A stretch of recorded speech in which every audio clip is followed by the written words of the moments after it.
Hello and welcome back to Stats and Scheme. I am still Shawn and Tej. I am still joined by my still good friend, Tej. Seth, we are now in our own fancy-looking podcast feed. Feel free to give us 5 stars wherever you are. Joined by super producer Matt Stopsky with some fancy-sounding intro music. Tej, we got to hang out in Detroit during the draft. I learned about your love of gluten-free Oreos, and now we are in our own feed. Have we moved too far away from our true roots of low audio quality and no editing? This is just getting a good supporting cast around our young quarterback here. We're a young podcast entering year 2. We're starting again for this team, and we're hoping that we have a lot of people here to help support us, which is really exciting for both me and you. Tej, you could say that we're system podcasters, and to me, there is nothing wrong with that. I am very, very excited. And real quick before we get into it, today we'll talk about some of the trends we're monitoring heading into the season. And then for the rest of August, we'll have shows on Tuesdays and Thursdays going division by division with one stat and one scheme point for each team's offense and defense. And then in season, we'll continue our usual review shows on Tuesdays, recapping some of the things we saw from a numbers and film perspective from the past week. And then this season, our second show on Thursdays is going to be a data and film heavy game planning preview episode looking into a top matchup. Tej, a season 2 renewal. Are you ready to get into it? Yeah, for sure. I'm really excited about what we have planned the rest of the off season. I think the in-season stuff is going to be really fun as well. Yeah, I think it's going to be good, and I am obviously an unbiased observer into the Stats and Scheme podcast. All right, let's get started today, Tej. I wanted to start kind of with how teams are building their pass catcher rooms, and this really comes from, I think, the larger discussion about how Green Bay kind of, quote, doesn't have like a star number 1 receiver, and really that whole division is kind of an interesting study into how a team is building their pass catcher options for their quarterback and what that means for an offense. In Detroit, you have the star slot receiver in Amon-Ra St. Brown, who can win with separation from the inside. And then you have Sam Laporta, who's just emerging as a matchup problem. And then, of course, Detroit's hoping that Jameson Williams continues to grow and really emerges into a field stretcher. In Chicago, they have, I think, just really complementary skill sets of Moore, Allen, and Odunze, where to me, they're hoping to win at all levels of the field, short, intermediate, and deep against all types of coverage. Then, of course, the Vikings have a top receiver in the league in Justin Jefferson, build the passing game around him. And then, of course, pending health and suspensions, have Jordan Addison and TJ Hawkinson as complements. So, Tej, when we talk about just building a receiver room, where does your head go first? So when you lay all those receiver rooms out there, where my head goes to first is the importance of having secondary receiving options. You don't want to end up in a situation like the Raiders were with Devontae Adams last year, where you have a really high-end number 1 pass catching option, but you don't have much around him to support him. And I think it's hard for offenses to have a sustainable pass game when they have that. I really think the importance of having a good and reliable number 2 and number 3 pass catching option can do a lot for offenses. It's really boring there to go from like, we get all these fancy names and you immediately go, oh, let me make sure that the second guy is good. But I do think there is a lot there. And then if we think to last year, for example, for the Cowboys, where the whole plan was really built out of CeeDee Lamb. And I think they used CeeDee Lamb a ton in the slot for that first half of the year. And as things kind of moved to the second half of the year, they said, you know what, let's just move him outside too. He can do all of this. He's going to be able to have success. So why maybe give me some numbers or talk about something that tells you, hey, that number 2 receiving option is something that we really need to focus on.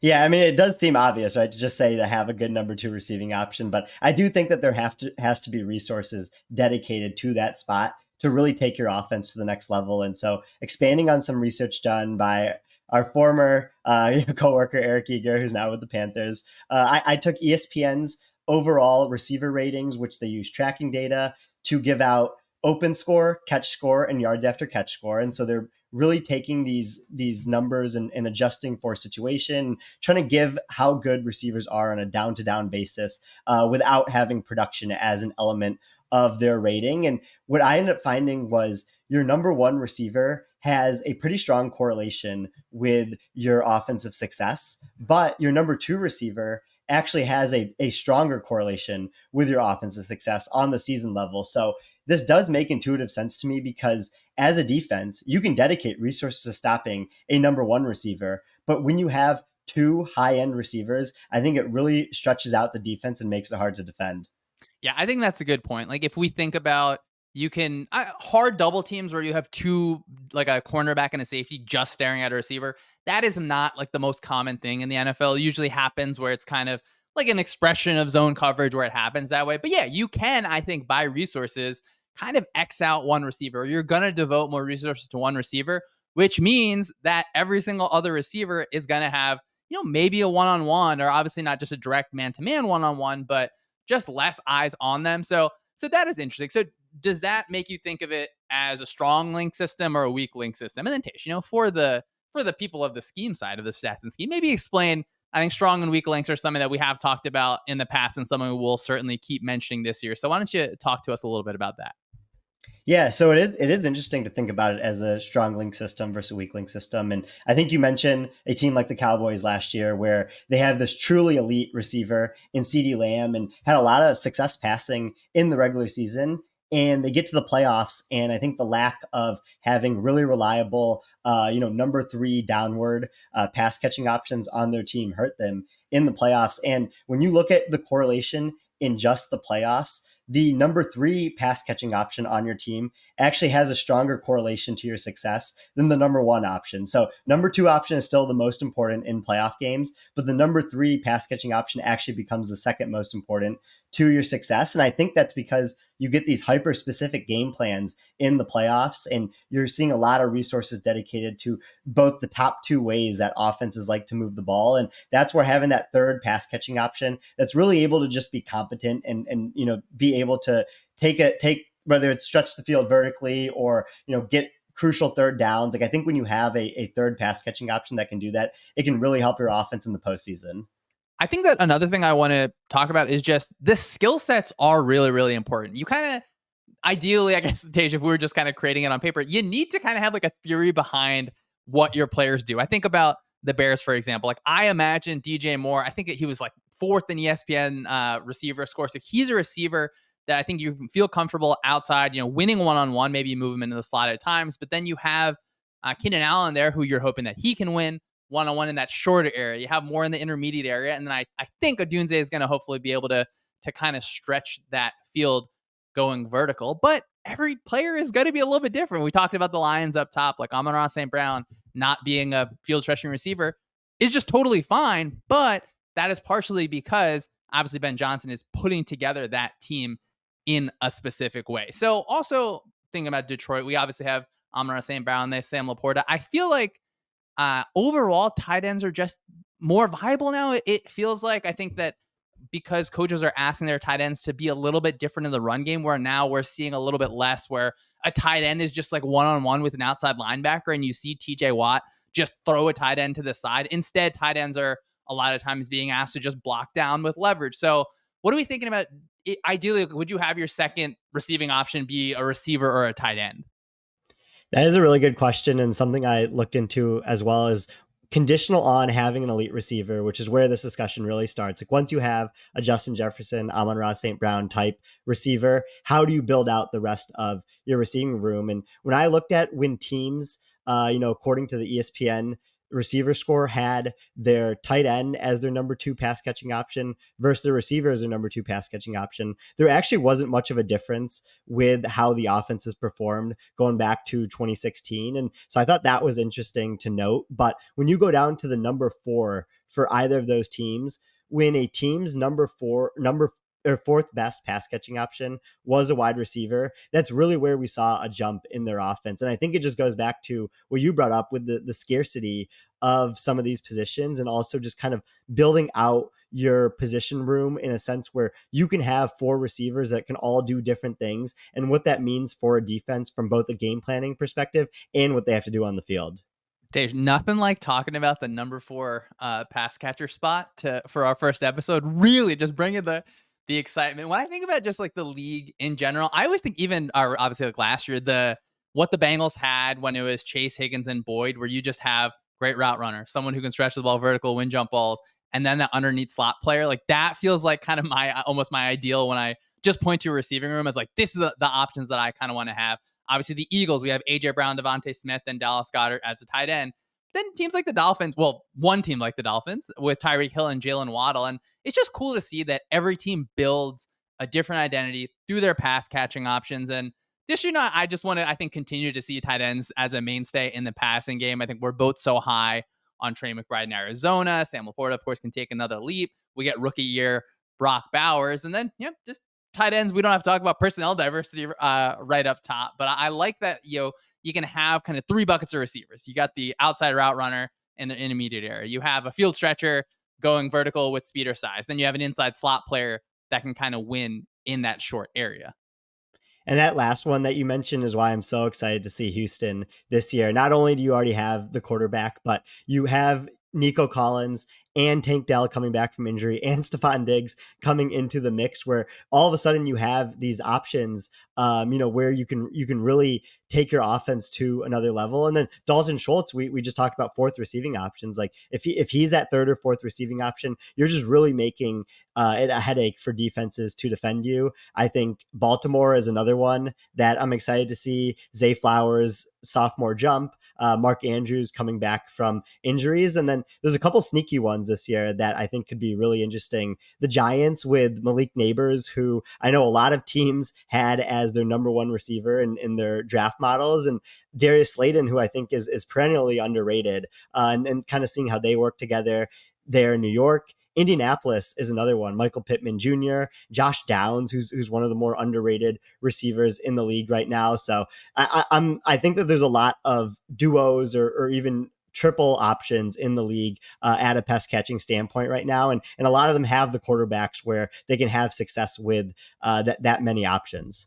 Yeah. So I think to kind of wrap it here, like, I don't think this is exactly how you should build your receiving room. And the receiving rooms there is some homogeneity, but I think all in all, they do look different. Like, yes, you just need good pass catchers, but to bring it back to the Packers, like, I think they're in such a unique situation because LaFleur is really, really good. And like, that is such a big deal where, to me, maybe he says, hey, I can just really game plan based on what I expect to see from the defense. And now I can use these kind of interchangeable parts. Of course, the receivers in Green Bay do have different skill sets. And I think all of us are really high on a lot of the receivers in that room, really happy that they got that year to kind of grow and explore different things last year. And then when you have a quarterback that can just make every throw, that's awesome. And like, I'm glad you mentioned what's going on in Houston.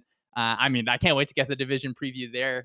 Maybe I think next week or in a few weeks. Like, there's just so much excitement there, which is awesome. I think overall, like, in today's NFL, so many teams are going to move their best receivers from the outside into the slot, and for a really good reason. You get that two-way go. There's going to be more space in both directions. You may get a player who's a little bit less comfortable in coverage, and you can use stacks where you have two players lined up, kind of one on top of the other, pretty much one where the player behind isn't getting pressed anymore. So you can give that player just a little bit of a different role. And the player that is responsible with covering that slot receiver is unbelievably important to me now, really, and always. But it really feels like over the last few years, that spot has just become more important, where at the college level, slot corners are so important because they're usually to the wide side of the field or where the offense has their better pass catching targets. They need to be able to cover that little RPO bubble throw. They sometimes have to add into the run fit, and they'll commonly be a blitzer too. And it feels like we have a lot of good young talent there. We have McDuffie in Kansas City. We have Brian Branch in Detroit. Devin Witherspoon with Mike MacDonald this year in Seattle is going to be so fun. Obviously, Kyle Hamilton in the slot and at safety in Baltimore. And that leaves off a lot of players on the list. So, Tej, talk to me a little bit just about your thoughts on that slot cornerback. Of course, the big nickel is going to be a safety in that slot position on defense.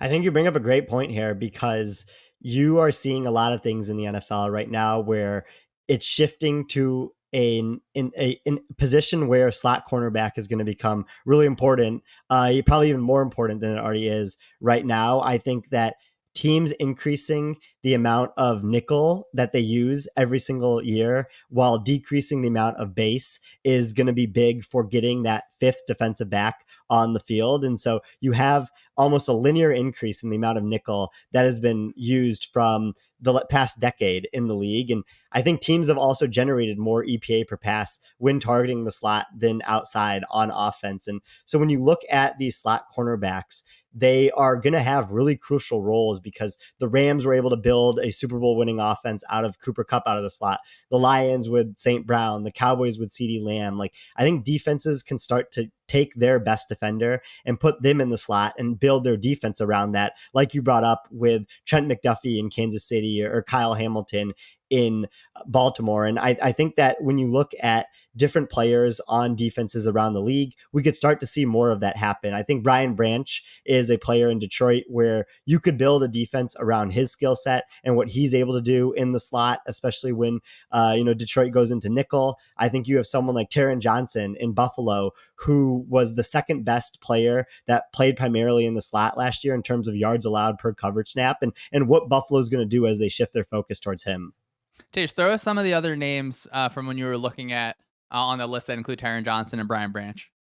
So last year, when you take defenders that played in the slot more than 50% of the time and you look at their yards allowed per coverage snap. So this was PFF charting how many yards they let up on plays where they were playing in coverage. You have Michael Carter Jr. from the Jets, who blew everyone away in this metric. He played in the slot around 85% of the time last year and only allowed a 0.6 yards allowed per coverage snap, which was very, very good. Taron Johnson and Brian Branch at 2 and 3 respectively, like I mentioned. Mike Hilton in Cincinnati was another really good player out of the slot last year. And then the Rams had some huge players step up in Kobe Durant and Quentin Lake, where they were able to play effectively out of the slot as well. So you can really see a shift in focus among a lot of these defenses because they got a player that's capable and really good at playing from the slot. I mean, Michael Carter in New York leading the way there for the Jets on a defense that is so good, and so good that Michael Carter is just not a player that I really think about at all when I'm thinking about the Jets defense. I think that's just going to be fun to track, where particularly, when you're playing quarters and you have a defender on the outside that they're responsible for a lot of space there, and the offense is going to try and get their best player in the slot and conflict that player, let that receiver go both ways. That's just, I think, going to be fun to watch. And Tej, I wanted to come back to a point that you made. Can defenses kind of build their defense around their best player in the slot? To me, it feels like I just like defenses that are kind of treating some of their best players like weapons, where in Baltimore, it really felt like every player was a weapon in a kind of way. And Kyle Hamilton, I think, really, really is. So you can build so much around there, particularly in Baltimore. I certainly hope that Brian Branch ends the season as the second best player in that role. I just think like eclipsing Kyle Hamilton might be a little bit hard, where Branch and Hamilton, they are going to line up at that free safety spot where, for example, McDuffie in Kansas City, probably not as much. Tej, what do you think the Chiefs should do with Trent McDuffie? Because I think he can play on the outside. I don't have too many doubts about that. I thought he was special in the slot. I don't think that's a controversial opinion in any sort of way, because he can, cover a matchup problem in the slot. He was a menace blitzing, where they would have a little stunt on the inside, so it left him to be totally free, and they could rush for and get a free runner from that slot position. He did. And every player on that defense benefited from a really good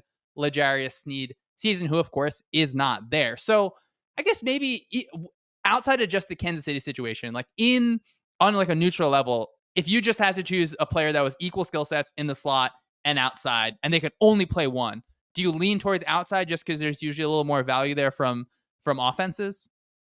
Is a really good point to bring up. I think that when you look at the distribution in wins above replacement for slot defenders versus outside corners, the medium outcome, like the average outcome, is around the same. Like when you have a 50th percentile player at both positions, you're usually going to get about the same wins over replacement.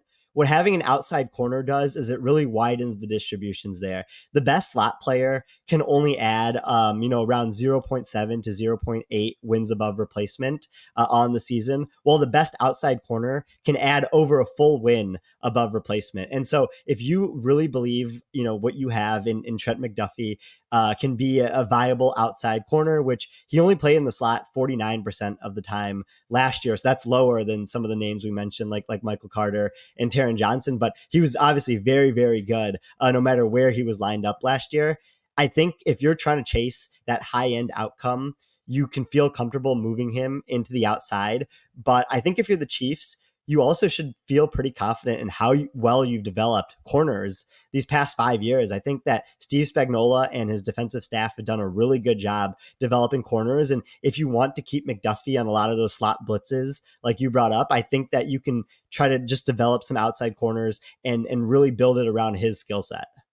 I like the data there in terms of how important that outside cornerback position is, because in my mind on film, like the slot position, like my eyes go there so often because offenses force your eyes there because you see the best receivers getting moved inside so often. So that's going to be, I think, a fun one to track, where obviously ideally you just have a receiver that you are, sorry, a cornerback that you can move around enough where this player is dominant on the outside. And then when the offense does that or gets to that matchup where you have the star in the slot on the offensive side, you can bump Trenton McDuffie inside, or obviously Kyle Hamilton, is a matchup nightmare on the defensive side because he can erase so much from that spot. I think that it's going to be fun to see what players emerge in different ways. And then Tej, I don't know, we always chase those high end outcomes. So maybe by the end of the year, I'm saying, nah, just throw the guys kind of on the outside. Another, just a slot player that I'm so excited to see that I mentioned earlier, I think Devin Witherspoon with Mike MacDonald, who was our stats and scheme defensive coordinator of the year last year. Tej, are you upset that we can't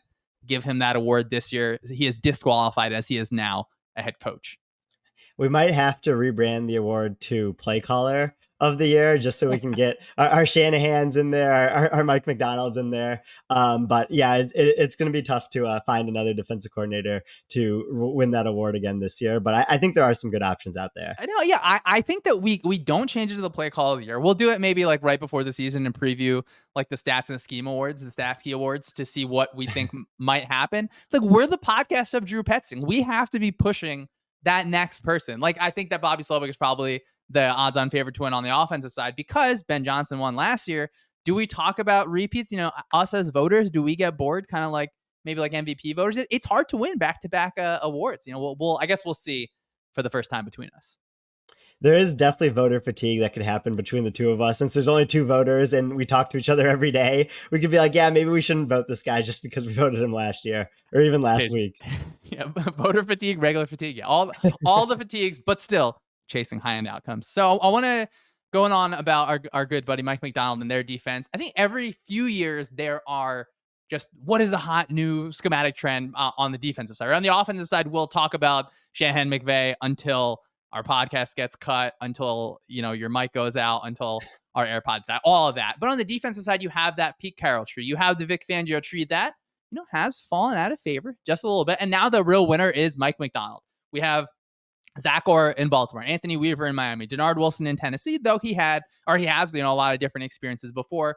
Jesse Minter in Los Angeles, and then of course Mike MacDonald in Seattle. It's not like MacDonald is the first person on this tree. He comes from a long line of like really revolutionary play callers in a lot of ways, from Rex Ryan, Wink Martindale, who I think is going to have a lot of fun in Michigan, and all these other guys. So for me, the system, the trademark of the system feels like multiplicity just at every level, where MacDonald used different packages and techniques in the run game, and then he's going to move players all around the front on defense while really rushing as a unit and causing problems for the quarterback. And then the coverages are slimmed down, but it felt like they were so hyper specific, where Tish, how many times last year did it feel like a player is, just dropping exactly to where the offense is targeting a specific route? And I think the system overall is streamlined kind of from where Wink Martindale was through verbiage and teaching. And, there was a lot of fat on the playbook as a whole that got kind of removed. And it really embodies the Shanahan kind of punch, counter punch, counter punch. Well, they'll run a concept. They have a rotation off it, and they have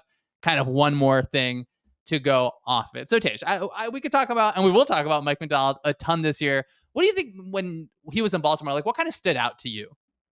I think you brought up a lot of good points about some of the stuff that he did last year. And the best way that it was described to me was his defenses play like Shanahan and McVay offenses play, where they really want to make you think about what they're doing pre-snap and during the snap on every single play. And I think that really boils down to his pressure packages. Like you mentioned, like, he isn't doing anything super innovative scheme-wise just because the Ravens have such a long system of playing certain styles of defense. But I think his feel for pressure and the way that he's able to get into pressure is, for example, how you get 8.5 sacks from Jadeveon Clowney and 7 sacks from Kyle Van Noy, and like back 7 players like Patrick Queen and Kyle Hamilton are getting into the backfield and affecting the quarterback on dropbacks as well. And I think there was a strong emphasis on getting multiple rushers and doing so with gap soundness. When you look at the Ravens defense last year, they called 6+ pass rushers 12% of the time, which was the 4th most in the league. And they didn't actually even get pressure at that high of a rate.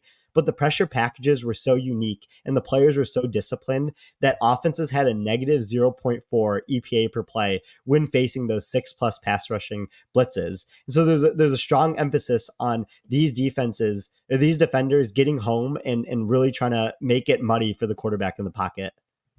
I'm really glad that you hit on that, because I do think that is really what Mike MacDonald's superpower was in so many ways last year. Of course, there's the game planning and the specifics. That's, I mean, for, every defensive coordinator that is able to continue to do well has to be able to game plan really well.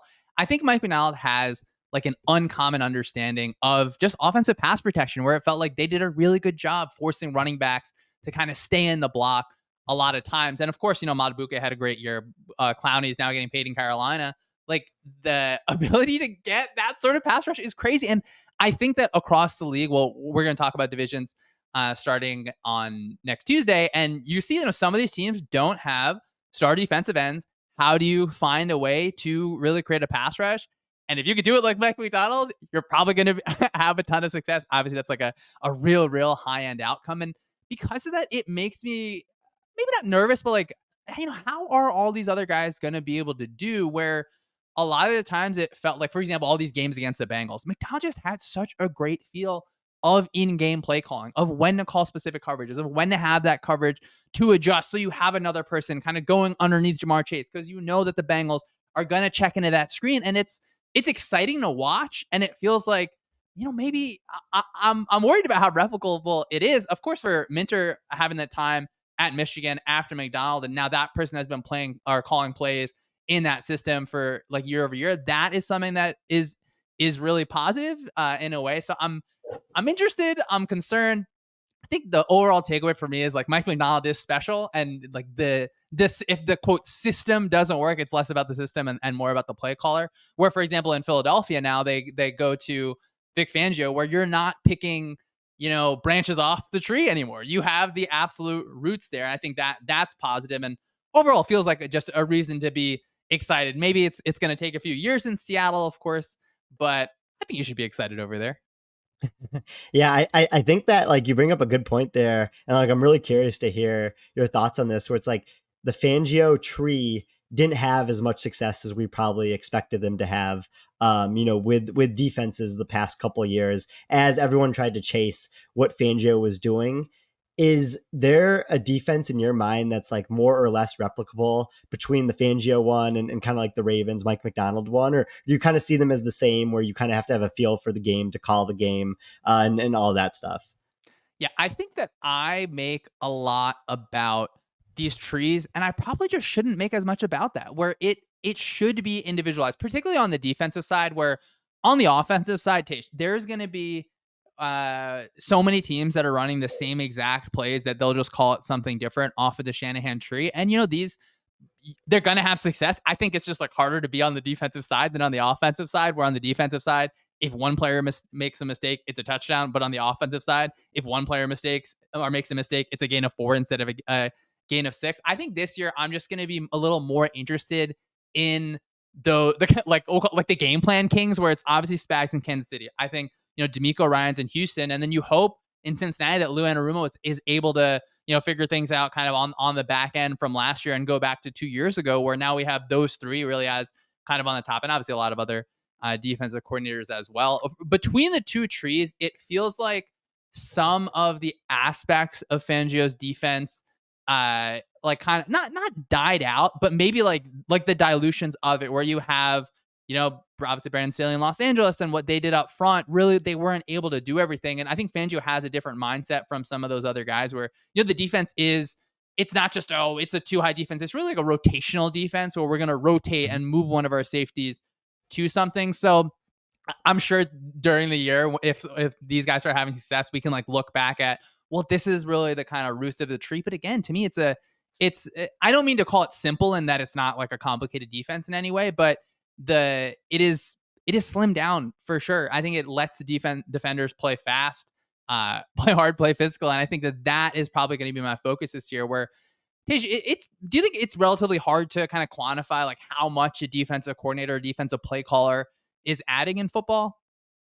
I definitely think so. I think that is like the toughest problem in all of football right now. I know that there's a lot of data scientists at Sumer Sports that are working on similar stuff where it's like, if you are able to separate play caller from players, from kind of just like randomness and what happens and the variance of a game, you would have, very, very valuable information. I think it's really, really hard to do that though, because you would kind of have to have some knowledge of what the play call even is and what the players' roles are on a play. Like, for as much good as and praise as PFF gets for their grades, which I think that they do, like, the one critique of it has always been, you don't know exactly what roles these safeties are playing and these linebackers are playing, like whether they were actually supposed to bite on the run or drop back in case there was play action. Like, there's so much nuance to that is very hard to pick up on unless you're in the room. And I think that that's what makes it such a trivial problem to figure out is how much impact play callers are adding on both sides of the ball. Tej, some things just aren't meant to be isolated. Like, like me from you, we don't need to isolate, who's doing what on the podcast. Tej, we're coming together. I think that that is just a really good point. And that's interesting. I think that teams and as their data staffs, I think we'll probably just continue to expand. It feels like every year we see kind of added just people overall to teams. That is something that's kind of interesting to look at. Tej, another thing that I was interested in looking at when we were thinking about, what are the topics that we kind of want to talk about? I felt like last year that it was just been stuck in my head that teams just struggled a little bit with heavy blitzes. I don't know. Was I kind of on the money there a little bit? Maybe talk to us about some of the numbers just around how offenses fared last year against blitzes, and then really, those heavy blitzes where you have 6 or more players that it feels like kind of a lot of players attacking the offense.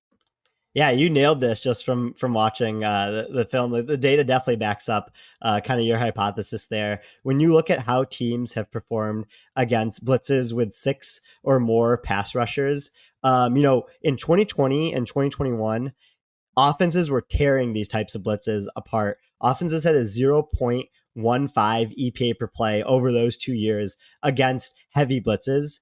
These past 2 seasons, it's been 0.02. So it's or 0.03. So it's almost been cut by a third in production of what offenses are doing against these heavy blitzes. And I think like a great example of this is the Eagles, a team that you watched a lot of last year for your podcast with Sheil Kapadia, where the Eagles saw the second most 6+ pass rushers since 2017, only behind the 2021 Ravens, who had the infamous game against the Brian Flores Dolphins on Monday Night Football. And so the Eagles saw a lot of 6+ man blitzes last year with 68 of them, and they did not do well against them at all. So it'll be interesting to see how they respond to those types of blitzes this year and how the rest of the league does as well.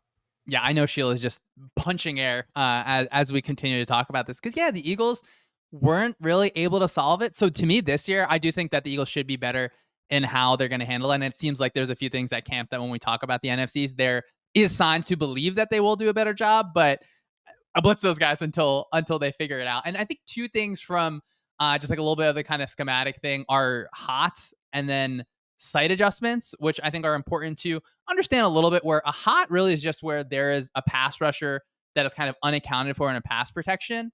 And so a quarterback needs to know where they're hot, because if that rusher does end up getting to you untouched, you got to be able to get that ball out pretty quick. But then defenses understand that where they'll, if you see that nickel blitz and then a player dropping, they may drop into a space where you're already looking to attack. And then sight adjustments against blitzes are less common. Those are more the examples of like the nickel cornerback blitzes, and then that slot defender kind of, breaks off their route a little bit quicker. So teams can have hots built into their overall pass concepts. The Eagles last year seemed like that they did not either did not have them or did not execute them.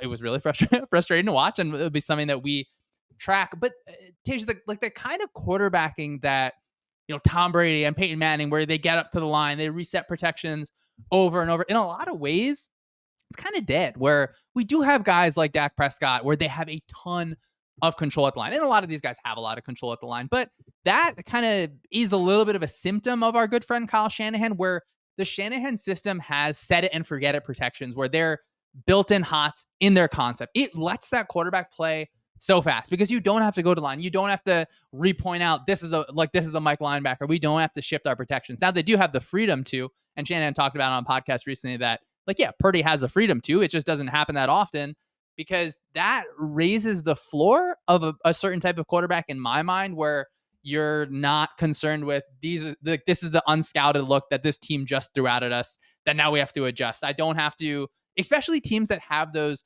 shifts and motions and resets and reshift and remotion. It's hard to change the whole entire play when you have this that is usually comes from a really good intention from like Shanahan and McDaniel, for example, like what they're kind of putting together. So there's an argument to me that it can kind of put a ceiling on quarterbacks when you find yourself against defenses that like Spags and like McDonald, they're a bit more multiple, they're more disguised, they force you to play after the snap a ton. And if you're comfortable just throwing hots over and over, I think sometimes they kind of just don't care. And CJ Stroud, I think, has talked a little bit about having more control at the line this year. I think that's something that we'll see, maybe even from Brock Purdy in moments this year, having just more control and changing things up at the line. So Tej, should we blame Kyle Shanahan for rooting quarterbacking? Do you think we do that, or are we just happy to have him in the league?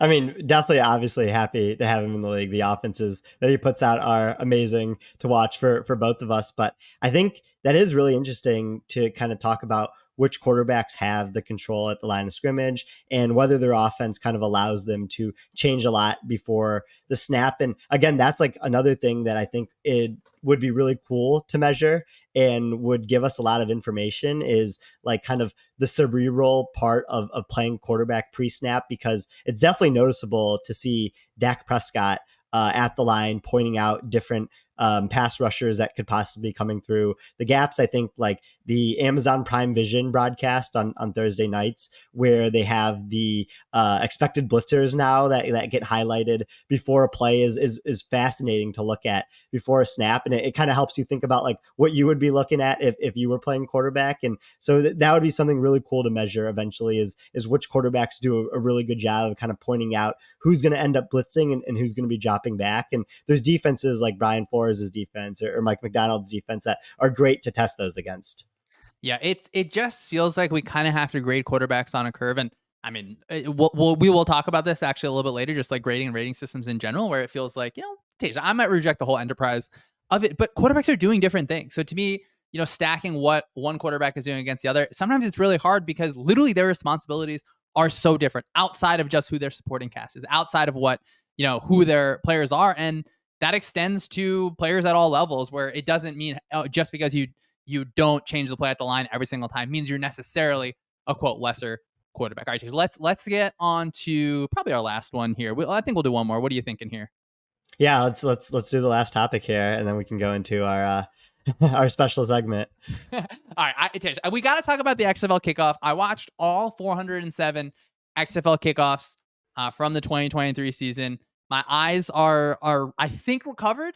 Tej, I'm unsure, but I would recommend reading my own article on sumersports.com. If you type in XFL kickoff Sumer Sports, it should pop up there. There's just like a ton of these rules that I don't think that it makes sense to go through. I think we can kind of go through on a high level. Tej, you helped me out with some of the data there. I very much appreciate it. How'd you feel about the article? I thought it was pretty good, right? I mean, I thought it was a masterpiece. Like, I mean, not even trying to exaggerate. Like, it was the most comprehensive analysis of the new kickoff that you could find, because not only did you go through all the rules, you went through different techniques that teams could use, the data of like which types of blocking schemes and tacklers happen the most often. And I thought that was great. And then you got invited on basically every radio show in America to talk about this article. Like, my Twitter feed was just, we are joined by at Science Schemes to discuss this article. So I thought that was very well deserved. Much appreciated. All that I made all the data public because I think it's important. Put that data out there publicly, but anyone can just look at it and kind of manipulate it in different ways, whether they want to see, oh well, this is better than that. I had some of my own conclusions. Tej, as you said, I was very lucky to talk into a microphone a lot of times, and a cell phone as well, a mobile phone, whatever. I guess it's just a phone at this point, right? We don't need to specify that. But what were some of your takeaways maybe from that article, or kind of even just thinking about this new kickoff where we're going to have this landing zone between the 0 and the 20-yard line where the ball kind of has to land in. And then there's 2 units where they're looking across from each other kind of 5 yards apart. What were some of your takeaways kind of from just thinking about the XFL or the new kickoff in the NFL?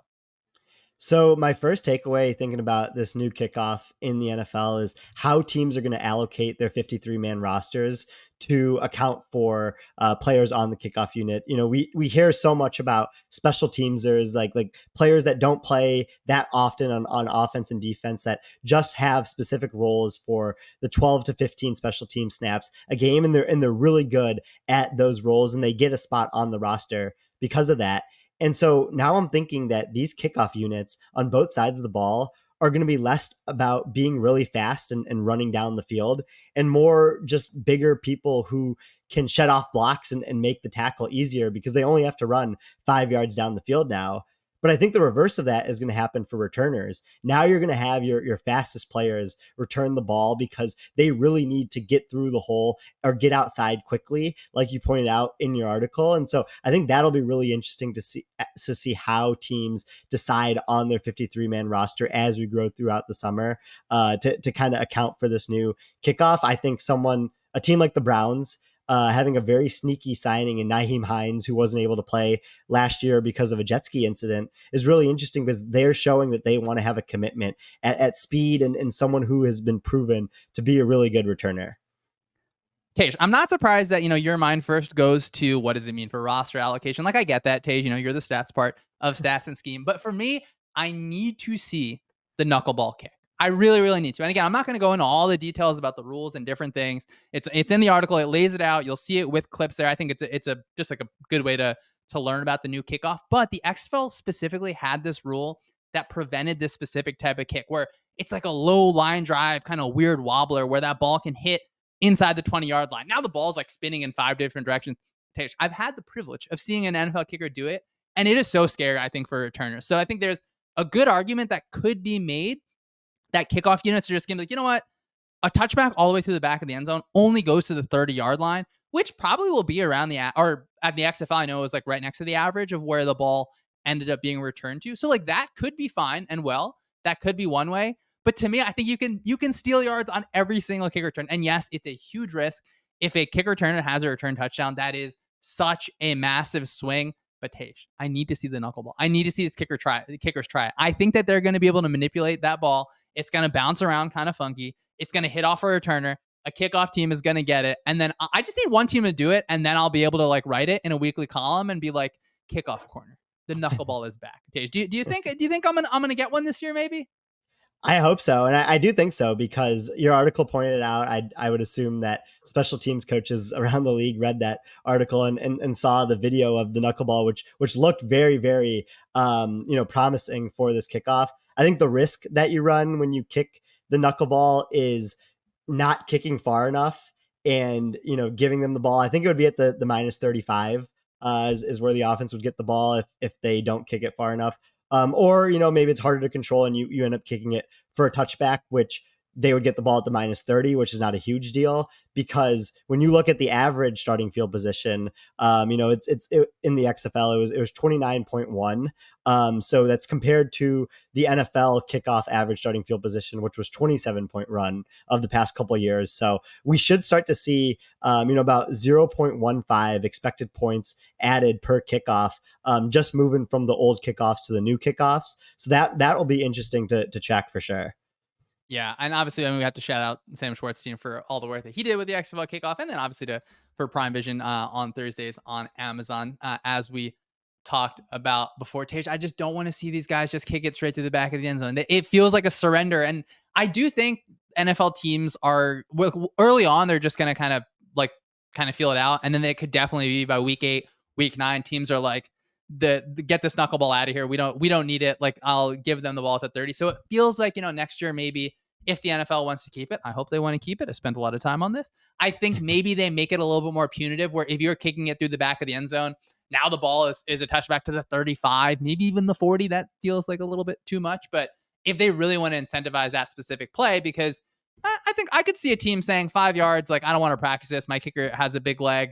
He's here for field goals. He's not here to kick this fancy knuckleball that this guy is like freaking out talking about on this podcast. Guys, just give me the knuckleball. I need to see it. I think it will be good. Tej, I'm very serious about the knuckleball, but I do want to introduce people to North America's new favorite segment, the unserious topic of the week. Tej, today we're going to talk all about rating systems. You know that I love football, but you know that I love movies. How many movies do you think that you have seen this year? It has to be a very low number.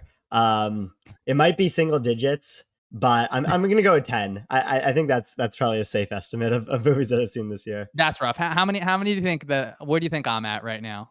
Well, you do have the membership to a movie theater, so I'm going to go with 35. 35 days. That's a bad guess. AMC A-list, yes. I guess we're just continuing to throw out the free ads. I'm close to 100 this year, and I will say it's been a pretty slow year. Every year I watch all the 53 movies nominated for an Oscar, but that's not important, Tej. You know, of course, Letterboxd is an important thing, and so on Letterboxd you can watch a movie, you can rate it between 0 and 5 stars. You can give half stars here. Tej, I want to kind of talk about like what should, in your mind, a distribution for a person's letterbox look like. So when you open a person's letterbox, you can see there's like bars. So it's a bar chart where you see, all right, well, they have had like a ton of 3-star movies and no 5-star movies. Where is your head on that specific topic? Yeah, so I've looked at a lot of letterbox distributions before. I'm on the app. I don't rate many movies on it, but I look at some people I know just to see, what movies they're rating and what their distributions look like. And they rate so many more movies 4 and 5 stars than they do 1 and 2 stars. And that is a little bit of a pet peeve to me. I feel like it should be a normal distribution because the average movie experience is different than the average life experience, right? So when we watch the Chiefs offense and they put up 20 points, we're a little bit worried about, how did they put up 20 points? Like, is this a cause for concern? Versus when you watch the Jets offense last year and they put up 20 points, you're like, wow, what a great performance by the Jets, by Zach Wilson, by Garrett Wilson. Like they did a great job in this game because you've standardized their performances, based on the prior information you have. I feel like movies should be like that as well, where you give a normal distribution on your ratings for movies. Tej, bad take. We'll talk about it in a second. But okay, normal distribution, it's like a bell curve, right? Where the kind of majority is towards that middle area. Is that right? Am I getting my stats right? Exactly. Mm-hmm. Okay, so this is wrong. I think that you should watch the movies you want to watch. Obviously, you should rate them however you want to watch. That's fine. But to me, if you look at like a year, so this past year of movies, there probably aren't 15 all-time top 10 movies just in the last year. But now, Tej, you don't just have to watch the movies of this year. And I think that there is a positive selection bias in movie selection where, like, if I asked you, okay, well, what are some all-time movies? You'll mention a bunch that are like historically seen as, oh, this is a movie that everyone kind of likes. Now, does that mean that you're artificially bumping these ratings? Hopefully not. I hope you can produce your objective measure to do that. But we have like a film canon, Tej. Like there are so many movies that people have kind of agreed on are very good. So those movies are probably what you're going to watch. My concern is, Tej, I guess I don't want to be like, oh, like don't watch Netflix movies or don't watch these movies. Watch the movies you want to watch. But how can we fault people for chasing good movies, Tej? We just talked about, chase the right side of that distribution, right? Especially in the NFL, that's, I feel like my type of quarterback where throw the ball down the field, Tej. So I just, as firmly as I can disagree with your take. I mean, I understand what you're saying. I do see the how selection bias is fine here because you do want to watch movies that are recommended to you or critically acclaimed. But I don't think you should. I think you should adjust for that when you make your actual rating of the movie. Is you want your average movie that you've seen to get a 3-star review. You don't want average movies of just like every movie in the world where you're including like Sharknado 4, a movie that you never watched, like as part of that distribution. Like that's why I see it as being a normal distribution, is because the most average movie you've ever seen in your life should get 3 stars. The below average movies should get 2, the above average should get 4, and so on. Okay, unnecessary shot at Sharknado 4. Okay, but then aren't you constantly having to like renormalize your entire data set? Like, what are we doing, Tej? If I rank something one time I mean, I have to like re-rank it after I've watched like 10 more movies because it's like, okay, well, I just went on my Federico Fellini kick. Now I have to like change my distribution because now we have a bunch of right side areas. So that is tough. And then I will say, so every year I log every single movie I watch. I actually don't put stars for any of them. I reject the premise that I just fought for and against succinctly there. But then yearly, I'll just to kind of track them. I'll kind of put the movies together. But like, I mean, how am I supposed to compare like Dune to I Saw the TV Glow to Challengers to Longlegs? They're different projects. So I reject the premise that I put forward. But Tej, I know we had a lovely dinner in Detroit at Barta, shout out. And I think that you logged it on Belly. So what about like Belly or food or even this revolutionary scale that you've talked to me a little bit about? Okay, so that the point that you brought up there where like you have to renormalize your distribution is like exactly why I prefer the way Belly does it to Letterboxd, where it'll give you the rating yourself, where it's kind of normalizing all of your scores once you rank them amongst each other. And that's why I think Belly does such a good job of rating restaurants. And for those who don't know, when you log a restaurant, they give you 3 options. It was good, it was fine, and it was not good. So you select one of those 3 options, and then it'll make you pick whether the restaurant you just ate at was better or worse than other restaurants in that bucket that you just picked. And so I think this does a really good job of normalizing your ratings, and also just like making sure that you're not just selecting 4 stars just to select 4 stars because it's a round number. Like it'll make sure it'll give you a scale 1 to 10 or 0 to 10 with a decimal point to really give a nuanced rating to what you just ate. Tish, I mean, I guess we need to like what happens when we Moneyball Letterboxd and Moneyball Belly and have these like advanced analytics for this? Obviously, people should watch what they want. They should eat what they want. It makes for interesting discussion. Now, how do we apply this to the NFL, Tej? Because we obviously have to bring it around. Like I can find something that I like literally about every single player. And I think sometimes that's actually a shortcoming of my particular film analysis, where like I have like I feel like a lean towards positivity because these players are so good, and you can always find something that they do well. But for like pretty much every player, like Anthony Richardson, for example, like I love watching that guy play football. I could understand why someone would say, oh, his accuracy kind of falls off in this spot. So since you're the distribution king over here, Tej, the emperor of distributions, maybe, like, do you think that most players should probably, or like, I don't even know what normal distribution looks like here, but it should look like, if you're a person that just enjoys football, you're probably see, okay, yeah, I like this player, but you can understand maybe, some of their shortcomings as a way to think about them. I think when you do watch like those really bad primetime games, it really helps normalize like, all right, like I'm glad I got to watch Justin Jefferson and Jamar Chase today because like I'm watching, the Patriots right now and none of the receivers are getting open. I mean, it's just Drake May, he's going to change everything. Okay. I mean, we've talked much too long about normalizing distributions. Wow. I'm glad that we can track that all year.